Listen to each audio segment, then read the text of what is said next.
Komið þið sæl og velkomin í þáttinn Fasteignir og heimili hér á Hringbraut. Í boði í kvöld bæði áhugavert og spennandi efni. Við ætlum að byrja á því að ræða við hann Svein Ólason, forstjóra Verkís. Og síðan ætlum við að hitta hann Arnar Gauta Sverrisson sem hönnuður og kom að hönnun lúxusíbúða við Skólavörðustíg. Þú komst líka inn fórst til þeirra í Vídd í Kópavoginum. Já, ég skrapp líka þangað og hitti hann Atla Rúnar Þorsteinsson sérfræðing og við vorum að skoða það nýjasta í flísunum. Já, síðan ræðum við Vilmund Hansen, garðyrkjufræðing. Mjög áhugavert. Hann náttúrulega þekkir pottaplöntunar afa vel og veit nú kannski hversu það eru komna svona sterkar inn aftur. En við byrjum á Sveini Ólafsinni, forstjóra Verkís. Velkomin í þáttinn, Sveinn. Takk að þið fyrir. Herri, þið voru að fá verðlaun þarna, glæsileg verðlaun á síðasta ári. Já, fyrir byggingu ársins í Noregi. Já, það var mjög ánægilegt. Við fengum verðlaun á síðasta ári. Það var vegna byggingar ársins 2017 í Noregi. Já. Og það var sem sagt sundlaug sem við ásamt Argís, arkitektastofu, hönnuðum fyrir Asker kommune sem er sveitafélag Suður Ósló. Íslendingar koma að þessu. Ánægilegt líka að það skulu Íslendingar, tvö íslensk fyrirtæki að vera að koma að þessu verðlaunaverkefni. Ákaflega ánægilegt og kannski ekki tilviljun. Því að á Íslandi eru þetta mikil reynsla af byggingu sundlauga. Já, við erum hálfgerð sundlauga þjóð. Já, glæsilega sundlaugar og mikil reynsla af hönnun og útfærslu þeirra. Var þetta boðið út og þið einfaldlega fenguð þetta? Já, það var boðið út og við buðum í þetta og fengum verkið, unnum hönnun og hönnuðum svo þetta til enda. Já, glæsilegt og bygging ársins og rétt fyrir sunnan Ósló það ekki? Jú, þetta bara svona 20 mínútur suður á Ósló við Óslófjörðinn, afskaplega fallegur staður. Þetta er falleg bygging og stendur svona alveg á ströndinni. Já, mikið útsýni yfir Óslófjörðinn, það er glæsilegt, þetta er flott bygging. Förum þá til Íslands og við erum ennþá í sundi, Sveinn, getum við sagt. Og við ætlum að fara í Sundhöll Reykjavíkur, það var að vera stækka Sundhöll Reykjavíkur úti, laug og fleira. Já, þar þið komið að því verki sem afskaplega vel hefnað. Já, mjög vel hefnað, mjög flott úti sundlaug sem var bætt þarna við gömlu Sundhöllina. Já.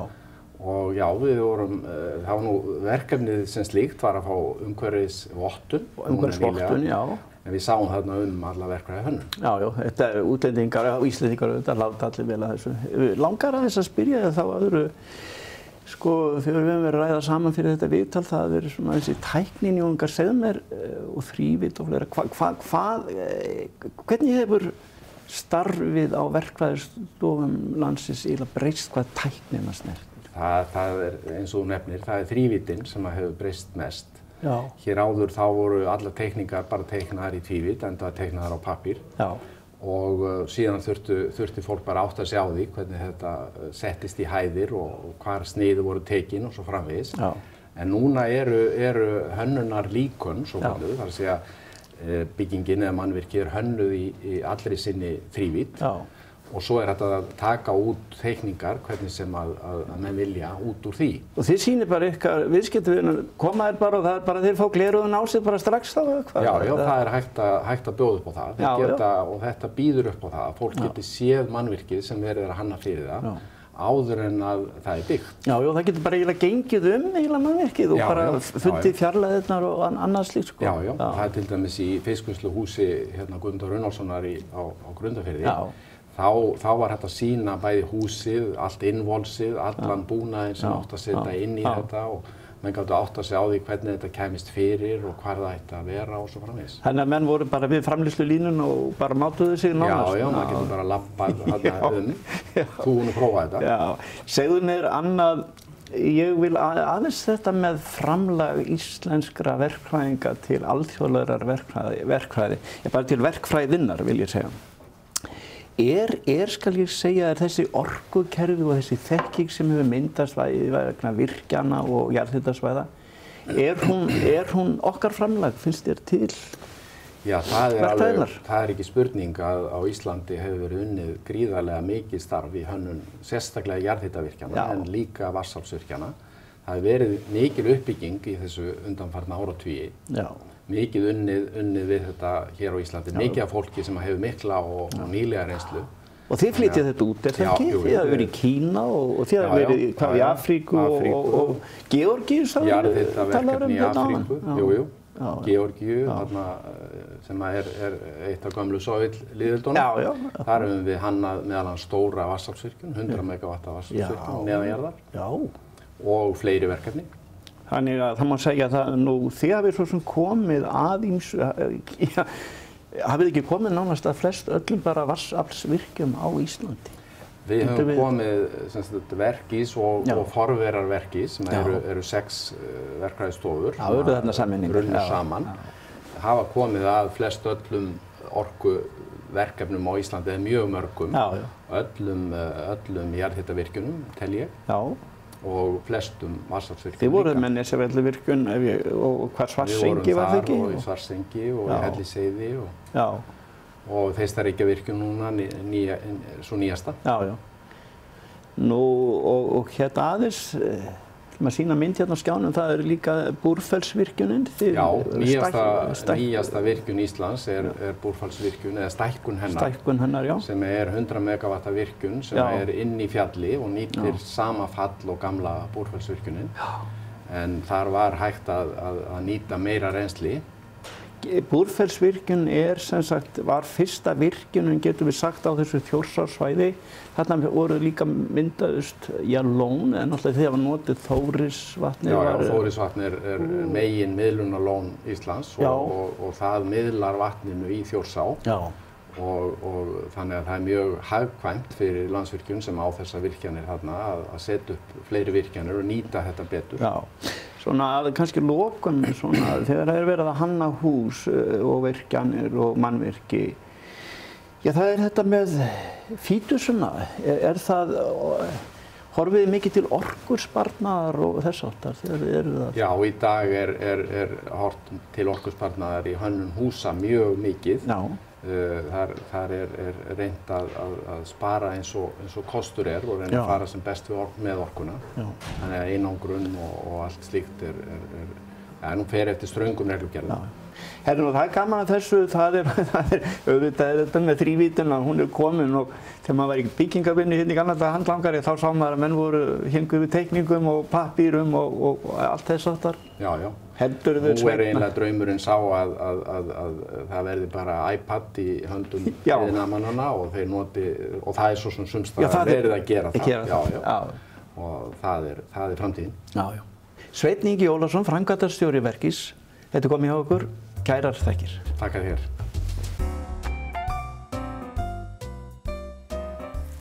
Kærar þakkir fyrir að bjóða okkur hingað til þín hérna á Skólavörðustíginn. Já, velkomin Sveinn. Velkomin. Þetta er glæsileg íbúð hérna, þessi lúxusíbúð. Já, hún er það. Þú fékkst þetta skemmtilega verkefni að vera þessi viðmótunar hönnuður, eins og svo má orðið komast. Já, einmitt. Og hanna þessar lúxusíbúðir og standsetja þær. Geturðu sagt okkur aðeins nánar frá þessu verkefni? Já, þetta var og er mjög skemmtilegt verkefni. Þetta eru 4 íbúðir í mjög sögufrægu húsi hérna neðst á Skólavörðustígnum sem í raun og veru svona paff var hérna í gamla daga 1936 og svo hérna stækkaði þetta hús eitthvað 15 ára seinna. Þannig að þetta er mjög sögufrægt hús og æðislegir gluggar á því þessu húsi þannig að þú getur séð hérna upp í Hallgrímskirkju og þetta er alveg mögnuð staðsetning.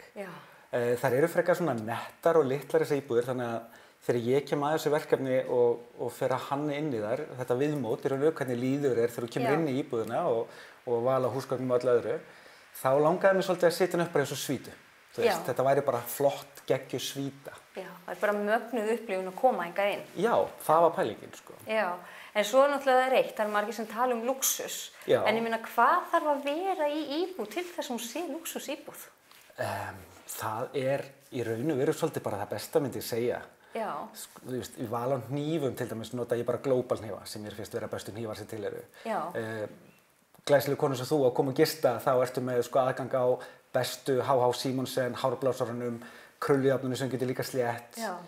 Baðvörurnar eru valdar af mér líka og það er Davines því að það er bara sjálfbært fyrirtæki sem eru í framleiðslu á sjampóum og hárnæringu og bara svona með því betri í heiminum. Þannig að það verður að vera, þannig að þeir kunnar sem eru að koma og leigja svona íbúðir þeir mögulega kannast við þessa hluti og svo svona váfaktorar eins og meltljós frá Tom Dixon, þú veist, það bara varð að vera einn yfir öllu þessu æðislega dóti því að allt hérna inni frá Dielma Brown á Ítalíu sem mitt uppáhaldsbrand í húsgögnum og það svona bland af rústík og glæsileika finnst mér og borðstofuborðið, fóturinn, þetta svona eins og gamalt borð frá París sófinn þetta fyrir aftan okkur stóllinn ég segi alltaf sko með þetta sett ef að Gucci ætti að búa til Chesterfield þá væri það svona Já, nákvæmlega. Ég finn að maður fær alveg þessa tilfinningu og eins og ég heyri, þetta alltaf besta og þið líður mjög vel. Og svo náttúrulega annað eins og magna við þessar íbúðir, það útsýnið. Ég sá einmitt hérna áðan Hallgrímskirkja, hún blasir við. Þetta magnað hús upp á þetta. Já. Að horfa hérna út og svo náttúrulega 3 íbúðir hérna með 2 svefnherbergjum, svo penthouse íbúð uppi sem með 1 svefnherbergi. Það aðeins mér alrými.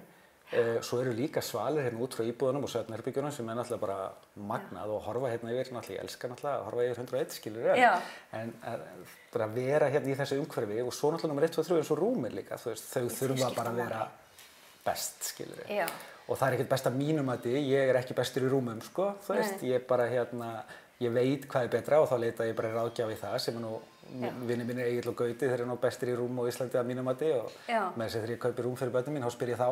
Ég hef ekkert vit á því, en það verður bara að vera. Bara leita ráða og farði bara til sérfræðingar á hverju sviði og farði góð ráð hvað best. Algjörlega. Hvort sem það voru að leita húsbúnaði eða eldhúsgræjum eða hvað eina sem það. Og svo blanda ég eins og húsbúnaðinum, hann frá Brösti í Kaupmannahöfn sem svona mitt uppáhaldsmerki í húsbúnaði, það svolítið rústig en samt fallegi litir, glæsilegt, ég með svört nýjöfur, ég náttúrulega elska svart. Já, uppáhaldsliturinn. Já, það í raun og veru uppáhaldsliturinn minn og það mjög skemmtilegt en mér finnst hann alltaf fallegur. Já, þú fékkstu algjörlega frjálsar hendur þegar þú varst að hanna þessar íbúðir eina. Já, það svo gaman þegar maður fær það traust að fá bara frjálsar hendur og þeir sem eru með þessar íbúðir og byggðu þetta allt upp því að þeir tóku húsið alveg í gegn. Það allt nýtt hérna, nýtt rafmagn, nýjar lagnir, hiti gólfum, svo vínilparkett út af því að það ekki mikið hljóð einangrun í þess plötunum í gömlum húsum þannig að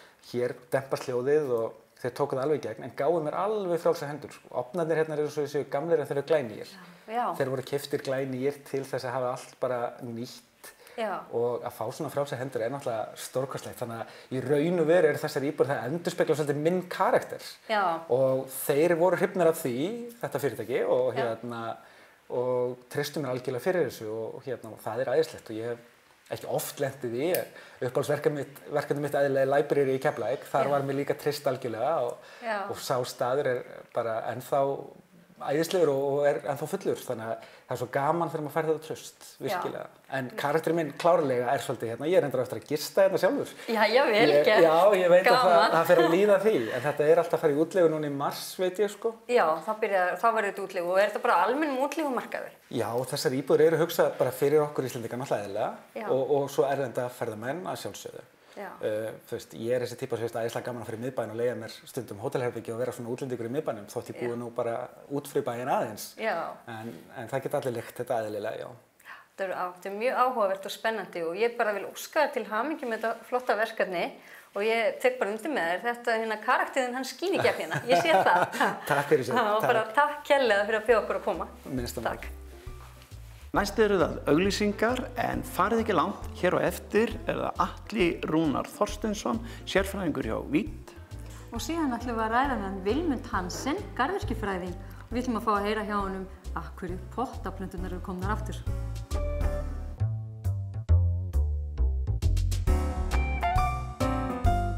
Velkomin í þáttinn aftur. Nú ætlum við að ræða með hann Atla Rúnar Þorsteinsson, sérfræðing hjá sérverslunni Vít. Við erum hingað komin í sérverslunina Vít og ég ætla að hitta hann með Atla Rúnar Þorsteinsson og fá frekari upplýsingar þær flísar sem eru vinsælastar á markaðnum í dag og hvað þjónustu þau bjóða upp á hér hjá Vít. Það verður gaman að fá svona sérfræðing á svæðið og fræðast meira þetta. Okkur leikur svolítið forvitni að vita flísarnar í dag. Þær hafa aðeins verið að breytast. Fólk að velja sér svolítið stærri flísar, það ekki? Jú, markaðurinn hefur verið að leita í stærri flísar. Þessar gömlu 30-30 flísar eru í rauninni heyra sögunni til. Nú það stórar, 60-60 eða 75-51. Já. Akkur fólk að sækja meira í stærri flísarnar heldur? Það í rauninni stækkunar áhrifin. Það svona stækkar rýmið og... Já, en sem hvað svona vinsælast hjá okkur í dag? Nú fólk kannski komið meira með opin rými og annað slíkt. Hvað fólk helst að velja í flísunum? Það parkettflísarnar. Það mikið verið að velja parkettflísar. Já. Og náttúrulega marmarútlit. Já. Hvað myndir þú segja að vera svona heldur kosturinn við parkettflísarnar? Það slitstyrkurinn. Já. Og það náttúrulega verið að ná í rauninni svona líkingu eftir parketti, þannig að þú nær styrk flísa en útlit parketts. Já, þannig að það svona það sem mest móðins í dag. Já, það þá verið að nota þetta í rauninni fljótandi öll rými, þá ertu með sama á herbyggjum, stofu, getur nýtt það alls þar. Nákvæmlega, og ég meina flísarnar eru sterkari og endingarbetri en parkett. Já, það alveg stórmunur þar á. Já, akkurat. Svo nefndi líka marmaran. Marmarinn sem sagt orðin heitur í öllum rýmum eða það ákveðin rými sem eiga breyka vinninginn? Já, það eiginlega mest baðherbyggin sem hefur verið að nota það. Já. Og það þá fólk sem hefur alltaf langað að vera með marmara en veit í rauninni að það kannski ekki góður kostur að nota ekta marmara. Já. Þannig að það velur flísar af því að það mun meiri ending og minna raggadrægi í því. Já. En þið bjóðu líka upp á svona flísahellur. Já, það í rauninni grunninn bara flísar en sambarilegt á hellur. Þú getur lagt það á marga mismunandi vegu. Þú getur lagt það eins og hellur eða þá á svalir og þá það ekki niður límt eins og við gert með flísar. Nei, akkurat. Og góð ending á þessu og góð reynsla? Reynslan í rauninni 5 ár. Já. Þannig að þá eftir að koma meiri ljós en þetta með sama styrk og flísar þannig að ég efast ekki að þetta mun bara endast jafn vel og flísar. Já, og þetta að sækja svolítið í sig veðrið? Mjög mikið. En sem þið líka leggja mikið upp úr góðu þjónustu við kúnnana og komið með þess að fallegu bása? Já, við erum náttúrulega sérvöruverslun og leggjum mikið upp úr þjónustu. Já. Þú getur leitað hér eftir faglegri þjónustu frá í rauninni sá sem að veit ekkert flísalög getur komið og vita í rauninni allt hvernig hann á að gera. Og þá hjálpum til við að finna fagmann ef þú treystir ekki sjálfur í þetta. Þið eru sérfræðingar í ykkar fagi? Já, það er löng og góð reynsla hérna. Já, mjög gott. Og mikið núna náttúrulega komin þess á tími að fólki mikið að hugsa heimili sín og það duglegar að breyta og nýbyggingar. Þannig að það mikið það að fólk komi til ykkar? Já, við fundum mikla auknun að heimilin sé að breyta og náttúrulega nýbyggingar. Það eru nýbyggingarhverfi allt í kring sem að rísa upp. Já. Mikið af fólki að leita að hvað sé að gerast, hvað sé nýtt í þessu. Já. Þið eru sérfræðingar á ykkar sviði og fólk getur það ekki leita til ykkar varðandi val á fúu í flísotnar og annað slíkt? Jú, við reynum að hjálpa fólki að velja það sem henta best við þær flísar sem það að velja. Það er náttúrulega einhverju leyti smekksatriði en við reynum að leiðbeina rétta leið. Já. Og einnig leiðbeinum við líka við valhætti margar mismunandi tegundir, þá hvort þú sért að nota í forstofu eða inn í blautrými. Já. Þannig að við reynum að hjálpa fólki eins og við getum. Já, það skiptir náttúrulega miklu máli hvernig fúan er hún ljós eða dökk eftir hvaða rými úr í, hversu breitt bilið þú hefur og svo framvegis. Það getur skipt öllu máli upp á svona langtíma notkun. Já. En annað líka, varðandi flísalögnina, getur fólk leita til ykkar líka varðandi flísalögnina sjálfa? Þú getur leitað til sölumanna og fengið hjálp við hvernig ég að reikna upp deilingu, hvar sé best að byrja og í rauninni hvernig þetta er að koma út hjá þér. Já, þetta skiptir máli að hafa þetta líka í huga. Já, þetta skiptir öllu máli upp á endanlegt útlitað. Já, mjög gott. Og varðandi marmaran, marmaraflísarnar, það er jafn þægilegar í vinnslu eins og til dæmis parkettflísarnar? Já, þetta eru bara grunninn flísar nákvæmlega eins. Þú vinnur þetta nákvæmlega eins. Þetta er bara yfirborðsútlit sem er rauninni mismunandi. Já. Þannig að styrkurinn og endingin er nákvæmlega svo sama og við þekkjum núna á flísum. Það er komin yfir 20 ára reynsla á það sem við köllum gressporselan eða steyptum flísum. Takk kærlega fyrir þessa ráðgjöf, Atli. Já, takk fyrir komuna. Takk. Velkomin í þáttinn, Vilmundur. Takk fyrir. Það nú svo gaman að þessu í dag að nú eru bara plönturnar að koma sterkar inn og ég veit að þú ert sérfræðingur í plöntum, sérstaklega pottablómum. Af hverju heldur að pottaplönturnar séu að koma svona sterkar inn í dag? Pottaplöntur hafa náttúrulega í raun alltaf verið vinsælar. Já. Og svona ég tek svona smá sögu pottaplöntur. Það voru menn að skreyta með pottaplöntum og plöntum í pottum alveg bara frá því í Persíu. Rómverjar voru með þetta og Grikkir og það var mikið ræktað í ílátum. Og svo hefur þetta þróast alveg allt fram á okkar dag. Já. Það gerðist eitthvað eftir svona á 17. öld, kringu landvinningar miklu. Þá kom upp svona æði í evrópskum aðalsmönnum að safna plöntum frá hinum aðskildustu heimsálfum. Og við erum að tala þá verða allir helstu svona grasagarðarnir til. Stóru grasagarðarnir sem í Evrópu og grunnurinn til dæmis að Kew-grasagarðinum í Bretlandi sem einn sá virtast í heimi og svona. Og á þessum tíma þá rækta menn nánast allt í pottum. Já. Og það ekki farið að rækta mikið utandyra. Nei. Meiri sé hef ég alltaf haft svolítið gaman að þessari sögu að þegar við verið að rækta fyrstu sítrustrén á Versölum. Já. Þá voru þau ræktu þannig að þau voru í raun sett í jörðu. En að því að þau lifi ekki af þá áttu menn gróðurhús á hjólum. Þetta magnað. Sem keyrðu þeir keyrðu gróðurhúsin utan plönturnar. Þetta magnað. Þetta mjög flott og við erum að tala Versali Já. Og síðan áttuðu menn sig á því setjum þetta í potta og berum þetta inn í gróðurhús. Það hægara. Mikið hagkvæmara. Já, mikið hagkvæmara. Síðan gerist það að þessi pottaplöntur það er svona ákveðna tegundir sem að verða gríðarlega vinsælar. Svo pálmar, þeir verða rosalega vinsælir og ef þið skoðið gamlar myndir, svona selskapslífinu þar síðustu aldamót og inn í aldina þá var oft mikið af pottaplöntum á heimilum. Og svo kemur þetta náttúrulega til Íslands. Og mér minnir að það einhverju ferðasögu sem ég man eftir, þá einhver lávarður sem hérna og hann talar pottaplöntur í gluggum í Reykjavík einhver tíman fyrir aldamótin 1900. Það er svona elsta sem ég man eftir. Og síðan ferum við að sjá myndir af fólki með pottaplöntur á heimilum. Og mér finnst alltaf svolítið gaman að sjá myndir þar sem myndir af fjölskyldu og það búið að raða upp öllum pottaplöntunum. Með fjölskyldu, fólk svona kringum pottaplönturnar sínar á myndum. Já. Það hellinga þessu til. Já. Eða þá að plönturnar bornar út og það tekið svona útimynd af öllum saman.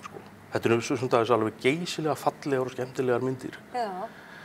Svo gerist eitthvað í kringum minimalismann. Já, nákvæmlega. Og þá fara pottaplöntur svolítið mikið úr tísku. Það verður einhvern veginn svona gamaldags hallarislegt að vera með pottaplöntur. Og það fer allt í einu, menn fæði segja, við erum bara með plastplöntur og nota þær eitthvað. Það er bara dustaríkið þeim og eitthvað svona. Það er bara ekki það sama. Nei, það alls ekki það sama og ég tók eftir þessum tíma og svo núna, þá það að koma mjög sterkar inn. Maður sér að núna eru blómasalarnir farnir að selja þetta grín. Já. Og fjölmargar skemmtilegar og frumlegar tegundir. En svo bara ekki nóg að kaupa plöntuna og stillinu upp. Það þarf að hugsa hana. Já. Og það vandvirkni, ekki satt? Jú. Þetta bæði vandvirkni og þjálfun. Já. Og svona flestir geta nú alveg gert þetta þó að sé til einstaka fólk sem drepur alla plöntur í kringum sig. Já. Það bara einfalt þannig, það ekkert við því að gera þannig. En af hverju heldur hann komið aftur? Þessi tíska með pottaplöntur? Já. Ég held bara að það hefur komið kynslóð sem að, ég stundum velt þessu fyrir mér og hvort þetta sé retro-kynslóðin sem kemur með þetta. Já. Það sé til dæmis ef við segjum hansahillur. Hvað fallegra heldur en að hengja mánagull á hana sem legur svona niður eða eða stilla upp með henni með hliðina á henni monsteru eða dregatrí eða eitthvað slíku. Þetta eru bara flotta plöntur. Já, mjög flotta plöntur. Og þessar plöntur sem þú nefnir eru mjög vinsalar. Já, allar. Sem nú af því að það gengur kannski öllum jafn vel að halda lífi í plöntunum sínum og þær þurfa að misjafna birtu og raka og hita skilyrði og annað slíkt. Hvar geta fengið þessa ráðgjöf til þess að halda lífi í plöntunum? Sjálfur held ég nú reyndar úti síðu sem heitir Ræktaðu garðinn, sem svona allsherjar garðyrkjusíða, þar sem eru í dag rúmlega 33.000 manns að skiptast á upplýsingu, sem gríðarlega mikið. Og það orðið þannig að ég ekkert endilega að svara. Þarna eru margir, Hafsteinn Hafliðason inni, margir að hæfustu og flottustu bara garðyrkjuspekulöntur landsins sem að svara fólki. Mjög áhugavert, mjög spennandi að fylgjast með þessu. Og ertu kannski líka með eitthvað námskeið eða fyrirlestra? Já, ég með fyrirlestra reglulega fyrir Blómavall og svo hef ég verið að halda fyrirlestra fyrir hvað ég segja, svona fræðslumiðstöðar og kvenfélög og whatever. Já, skemmtilega. bara gaman, já. Takk kærlega fyrir þetta, Vilmundur garðyrkjufræðingur. Við erum búin að fá alveg sérfræðiráðgjöfuna beint í æð. Takk fyrir sjá. Fleira verður ekki þættir með þessu sinni. Við sjáumst á vikuliðinni. Verið þið sæl.